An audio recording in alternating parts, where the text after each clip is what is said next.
ಬನ್ನಿ, ಇವತ್ತು ನಾವು ರಾಜಸ್ಥಾನದ ಸುಡುಬಿಸಿಲಿರೋ ಒಂದು ಹಳ್ಳಿಗೆ ಹೋಗೋಣ. ಅಲ್ಲಿ ಒಳಗಿ ಹೋದ ನೆಲದ ಮೇಲೆ ಒಂದು ವಿಚಿತ್ರವಾದ ಆದ್ರೆ ತುಂಬಾ ಮುಖ್ಯವಾದ ಕಥೆ ಶುರುವಾಡುತ್ತೆ. ಕೇಳಿ, ಒಂದ್ ಹಳ್ಳಿಲಿ ಒಬ್ಬ ಮನುಷ್ಯನಿಗೆ ನೀರ್ ಕುಡಿಯೋ ಹಾಗೇನೇ ಇಲ್ಲ. ಅದೇ ಪಕ್ಕದ ಇನ್ನೊಂದು ಹಳ್ಳಿಲಿ ಇದ್ದಕ್ಕಿದ್ದ ಹಾಗೆ ನೀರ್ ಮಾಯವಾಗ್ತಿದೆ. ಕೇಳೋಕ್ ಸಂಬಂಧ ಇಲ್ಲದಾಗೆ ಅನ್ಸುತ್ತಲ್ವಾ? ಆದರೆ ಈ ಎರಡು ಘಟನೆಗಳ ನಡುವೆ ಒಂದು ದೊಡ್ಡ ಕುಂಡಿ ಇದೆ. ಅದೇನು ಅಂತ ಈ ಕಥೆ ನಮ್ಗೆ ತಿಳಿಸ್ತೆ. ಸರಿ, ನಮ್ಮ ಕಥೆ ನಡೆಯೋದು ಎರಡು ಅಕ್ಕಪಕ್ಕದ ಹಳ್ಳಿಗಳಲ್ಲಿ.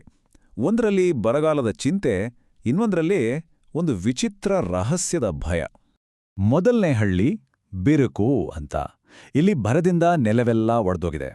ಒಬ್ಬ ಕ್ರೂರಿ ಜಮೀನ್ದಾರ್ ಪ್ರತಿಯೊಂದು ಹನಿ ನೀರನ್ನು ತನ್ನ ಹಿಡಿತದಲ್ಲಿಟ್ಕೊಂಡಿದ್ದಾನೆ. ಇನ್ನೊಂದು ಕಡೆ ಬದಲಾವಣೆ ಅನ್ನೋ ಹಳ್ಳಿ. ನೋಡೋಕೆಲ್ಲ ಸರಿಯಿರೋ ಹಾಗೆ ಕಾಣುತ್ತೆ, ಆದರೆ ಇಲ್ಲೊಂದು ಭಯಾನಕ ರಹಸ್ಯ ಶುರುವಾಗ್ದೋಗ್ತದೆ.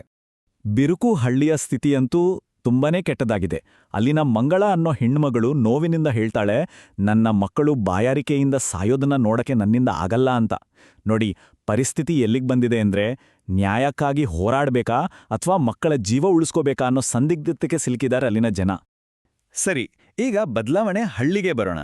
ಇಲ್ಲಿ ಬರಗಾಲದ ಸಮಸ್ಯೆ ಇಲ್ಲ, ಆದ್ರೆ ಇನ್ನೊಂದು ವಿಚಿತ್ರ ಸಮಸ್ಯೆ ಶುರುವಾಗಿದೆ. ಏನಪ್ಪಾ ಅಂದ್ರೆ, ರಾತ್ರಿ ಮಲ್ಗಿ ಬೆಳಗ್ಗೆದ್ದು ನೋಡಿದ್ರೆ ಭದ್ರವಾಗಿ ಮುಚ್ಚಿಟ್ಟ ಮಡಿಕೆಗಳಲ್ಲಿರೋ ನೀರು ಮಾಯ. ಇದು ಇಡೀ ಊರಿಗೆ ಭಯ ಹುಟ್ಟಿಸಿದೆ. ಊರಿನ ಜನಕ್ಕೆಲ್ಲ ಇದು ಕಾಳಿದೇವಿಯ ಶಾಪ ಅಂತ ಅನ್ನಿಸ್ತಿದೆ. ಅವಳನ್ನ ಸಮಾಧಾನ ಮಾಡೋಕೆ ಪೂಜೆ ಮಾಡಬೇಕು ಅಂತಿದ್ದಾರೆ. ಆದರೆ ಅದೇ ಊರಿಗೆ ಹೊಸದಾಗಿ ಬಂದಿರೋ ಶಾಲಾ ಮೇಷ್ಟ್ರು ರೋಹಿತ್, ಇಲ್ಲ, ಇದು ದೇವರ ಕೆಲಸ ಅಲ್ಲ, ಯಾವನೋ ಮನುಷ್ಯಂದೇ ಕಿತಾಪತಿ, ಇದಕ್ಕೆ ಸರಿಯಾದ ಕಾರಣ ಇರಲೇಬೇಕು ಅಂತ ವಾದ ಮಾಡ್ತಾರೆ. ರೋಹಿತ್ ಸುಮ್ಮನೆ ಕೂರಲ್ಲ. ಅವನು ಯೋಚನೆ ಮಾಡಕ್ ಶುರು ಮಾಡ್ತಾನೆ. ಅವನು ಕೆಲವು ವಿಷಯಗಳನ್ನ ಗಮನಿಸ್ತಾನೆ.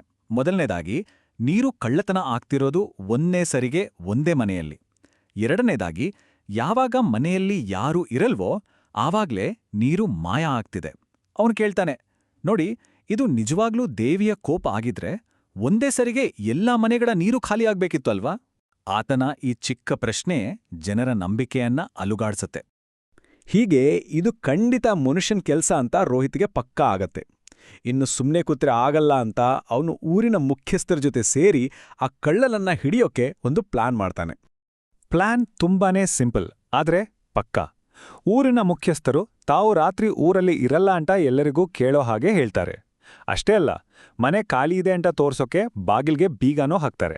ಆದ್ರೆ ಅವರು ಮತ್ತೆ ರೋಹಿತ್ ಪಕ್ಕದಲ್ಲೇ ಅಡ್ಗಿ ಕೂತು ಕಳ್ಳ ಬರೋದನ್ನೇ ಕಾಯ್ತಾ ಇರ್ತಾರೆ. ಅವ್ರು ಅಂದ್ಕೊಂಡ ಹಾಗೇನೇ ಆಯ್ತು. ಕಳ್ಳ ಬಲೆಗ್ ಬಿದ್ದೇ ಬಿಟ್ಟ. ಊರಿನವರೆಲ್ಲ ಸೇರಿ, ನಿನಗೆ ನಾಚಿಕೆ ಆಗಲ್ವಾ? ನಮ್ಮ ನೀರು ಕದ್ದು ಏನೂ ಮಾಡಿಲ್ಲ ಅಂತೀಯಾ ಅಂತ ಆ ಕಳ್ಳನ ಮೇಲೆ ರೇಗಾಡ್ತಾರೆ. ಆದ್ರೆ ಆ ಕಳ್ಳ ಯಾರು ಗೊತ್ತಾ? ಅವನೆಸರು ರಾಮು. ಅವನ ಹಿಂದಿರೋ ಕತೆ ಕೇಳಿದ್ರೆ ಎಲ್ಲವೂ ಬದಲಾಗುತ್ತೆ. ಇಲ್ಲಿಂದಾನೇ ನೋಡಿ ಕಥೆಯ ಅಸಲಿ ತಿರುವು. ಇದೊಂದು ಕಳ್ಳತನದ ಕಥೆ ಅಲ್ಲ, ಇದೊಂದು ಅಸಹಾಯಕತೆಯ ಕಥೆ. ಆ ಕಳ್ಳತನದ ಹಿಂದೆ ಒಂದು ಮನಕಲಕುವ ಸತ್ಯ ಅಡಗಿತ್ತು. ರಾಮು ತನ್ನ ಕತೆಯನ್ನ ಹೇಳ್ತಾನೆ. 6 ತಿಂಗಳ ಹಿಂದೆ ಅವನ ಮಗನಿಗೆ ಹುಷಾರಿಲ್ದೇ ಹೋಗುತ್ತೆ. ಕೈಯಲ್ಲಿದ್ದ ದುಡ್ಡೆಲ್ಲ ಖಾಲಿ. 3 ತಿಂಗಳ ಹಿಂದೆ ಬಿರುಕುಹಳ್ಳಿಯ ಜಮೀನ್ದಾರನ ಸಾಲ ತೀರಿಸೋಕೆ ಆಗಲ್ಲ. ಅದಕ್ಕೆ ಆ ಜಮೀನ್ದಾರ ರಾಮುವಿನ ಕುಟುಂಬಕ್ಕೆ ಊರ ಬಾವಿ, ನದಿಯಿಂದ ನೀರು ತಗೊಳ್ಳೋ ಹಾಗೆ ಇಲ್ಲ ಅಂತ ಕಟ್ಟಪ್ಪಣೆ ಮಾಡ್ತಾನೆ.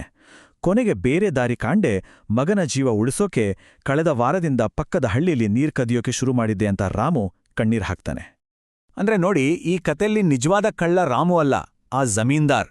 ಅವನು ರಾಮುವಿನ ಅಸಹಾಯಕತೆಯನ್ನ ಹೇಗೆಲ್ಲ ಬಡಿಸ್ಕೊಂಡ ಅಂದ್ರೆ, ಮೊದಲು ನೀರಿಗೆ 500 ರೂಪಾಯಿ ಕೇಳ್ದ, ಕೆಲವಾರ ಆದ್ಮೇಲೆ ಅದನ್ನೇ 2,000 ರೂಪಾಯಿಗೆ ಏರಿಸ್ದ, ಕೊನೆಗೆ 5,000 ರೂಪಾಯಿ ಕೇಳೋ ಮಟ್ಟಕ್ಕೆ ಇಳಿದ. ಯೋಚನೆ ಮಾಡಿ, ಬದುಕೋಕೆ ಬೇಕಾದ ನೀರನ್ನೇ ಅವನು ವ್ಯಾಪಾರದ ವಸ್ತುವನ್ನಾಗಿ ಮಾಡಿಬಿಟ್ಟಿದ್ದ. ನಾನಿದೆಲ್ಲ ಮಾಡಿದ್ದು ಅನಿವಾರ್ಯತೆಗೋಸ್ಕರ. ನನ್ನ ಮಗನಿಗೆ ಹುಷಾರಿಲ್ಲ, ಆ ಜಮೀನ್ದಾರ ಪ್ರತಿ ಹನಿಗೂ ದುಡ್ಡು ಕೊಡಬೇಕು ಅಂದ ಅಂತ ರಾಮು ಹೇಳಿದಾಗ ಬದಲಾವಣೆ ಹಳ್ಳಿಯ ಜನರೆಲ್ಲ ಸ್ತಬ್ಧರಾಗ್ಬಿಡ್ತಾರೆ. ಅವರ ಕೋಪ ಎಲ್ಲ ಕರಗಿ ಆ ಜಾಗದಲ್ಲಿ ಅನುಕಂಪ, ಆಘಾತ ತುಂಬಿಕೊಳ್ತೆ. ಹೀಗೆ ರಾಮುವಿನ ಮೇಲಿದ್ದ ಕೋಪವೆಲ್ಲ ಈಗ ಅವನ ಬಗ್ಗೆ ಕಾಳಜಿಯಾಗಿ ಬದಲಾಗಿದೆ. ಈ ಕಾಳಜಿ, ಈ ಅನುಕಂಪ ಈಗೊಂದು ದೊಡ್ಡ ನ್ಯಾಯದ ಹೋರಾಟಕ್ಕೆ ನಾಂದಿ ಹಾಡುತ್ತೆ. ಅದು ಹೇಗೆ ಅಂತ ಮುಂದೆ ನೋಡೋಣ. ಆಗ ರೋಹಿತ್ ಮುಂದೆ ಬಂದು ಧ್ವನಿ ಎತ್ತುತ್ತಾನೆ. ನೀರು ಕೆಲವರಿಗೆ ಮಾತ್ರ ಸಿಗೋ ಸೌಲಭ್ಯ ಅಲ್ಲ, ಅದು ಎಲ್ಲರ ಹಕ್ಕು.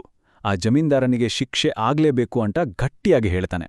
ನೋಡಿ, ಒಂದು ವೈಯಕ್ತಿಕ ಸಮಸ್ಯೆಯನ್ನ ಅವನು ಇಡೀ ಸಮಾಜದ ಹಕ್ಕಿನ ಪ್ರಶ್ನೆಯಾಗಿ ಬದಲಾಯಿಸ್ತಾನೆ. ರೋಹಿತ್ ಮಾತು ಕೇಳಿ ಇಡೀ ಊರು ರಾಮು ಪರ ನಿಲ್ಲುತ್ತೆ. ಮೊದಲು ರೋಹಿತ್ ರಾಮುನನ್ನ ಪೊಲೀಸ್ ಸ್ಟೇಷನ್ಗೆ ಕರ್ಕೊಂಡೋಗಿ ದೂರು ದಾಖಲಿಸ್ತಾನೆ. ಪೊಲೀಸರು ತನಿಖೆ ಶುರು ಮಾಡಿ ಆ ಜಮೀನ್ದಾರನನ್ನ ಅರೆಸ್ಟ್ ಮಾಡಿ ಜೈಲಿಗೆ ಹಾಕ್ತಾರೆ. ಅಷ್ಟೇ ಅಲ್ಲ, ರಾಮುವಿನ ಮೇಲಿದ್ದ ಸಾಲವನ್ನೂ ಅಧಿಕೃತವಾಗಿ ರದ್ದು ಮಾಡಲಾಗುತ್ತೆ. ನೋಡಿ, ಒಗ್ಗಟ್ಟಿನಿಂದ ಎಂತಹ ದೊಡ್ಡ ಅನ್ಯಾಯವನ್ನಾದರೂ ಸರಿ ಮಾಡಬಹುದು. ಹಾಗಾದರೆ ನೀರಿನ ನಿಜವಾದ ಬೆಲೆ ಏನು? ರಾಮುವಿನ ಕತೆ ನಮಗೆ ಇದನ್ನೇ ಕೇಳುತ್ತೆ. ನೀರು ಅನ್ನೋದು ಬರೀ ಹಣದಿಂದ ಅಳೆಯೋ ವಸ್ತು ಅಲ್ಲ. ಅದು ಜೀವ, ಅದು ಘನತೆ. ಒಂದು ಜೀವವನ್ನ, ಒಂದು ಕುಟುಂಬದ ಘನತೆಯನ್ನ ಉಳಿಸೋ ನೀರಿನ ಬೆಲೆಯನ್ನ ಕಟ್ಟೋಕ್ ಸಾಧ್ಯನಾ? ನೀವೇ ಯೋಚನೆ ಮಾಡಿ.